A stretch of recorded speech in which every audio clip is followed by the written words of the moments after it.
আমি যদি চলি তাহলে থামি না, আর যদি থামি তাহলে আমার হাত থামে না। কয়েকদিন আগে চিত্রনায়ক আমিন খানের একটি বিজ্ঞাপন সামনে এসেছে, যেখানে অ্যাকশন ধর্মী লুক দিয়ে সকলের নজর কেড়েছেন তিনি।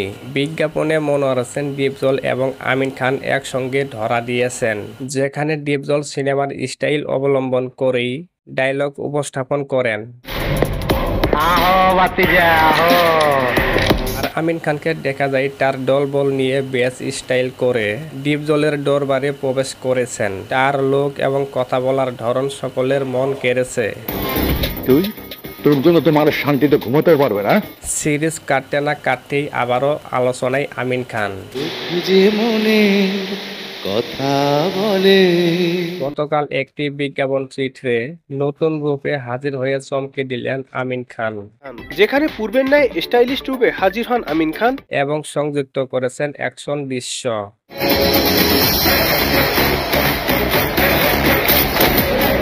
ভিন্ন লুক আর অ্যাকশনের ফেট নজর কেড়েন এই সুদর্শন নায়ক। বিজ্ঞাপনের প্রকাশের পরপরই বাংলা সিনেমার প্রেমীরা যেন আরো একবার আমিন খানের মুগ্ধ হয়েছে।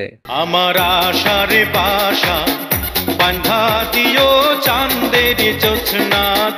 সকলের একটাই চাওয়া, এই প্রিয় নায়ক আবার কবে সিনেমায় ফিরবেন। সেই সাথে কেউ কেউ আক্ষেপ নিয়ে বলছেন, কেন তাকে আমাদের চলচ্চিত্রে ব্যবহার করা হচ্ছে না। অনেকেই এমনটাও ভাবছেন, বাহিরের ইন্ডাস্ট্রির মতন ক্যামিও কিংবা ভিলেন রূপেও তো তাকে ব্যবহার করা যেতে পারে। জানা যাক শত প্রকাশের আশা বিজ্ঞাপনটি আমিন খানের নিজেরই।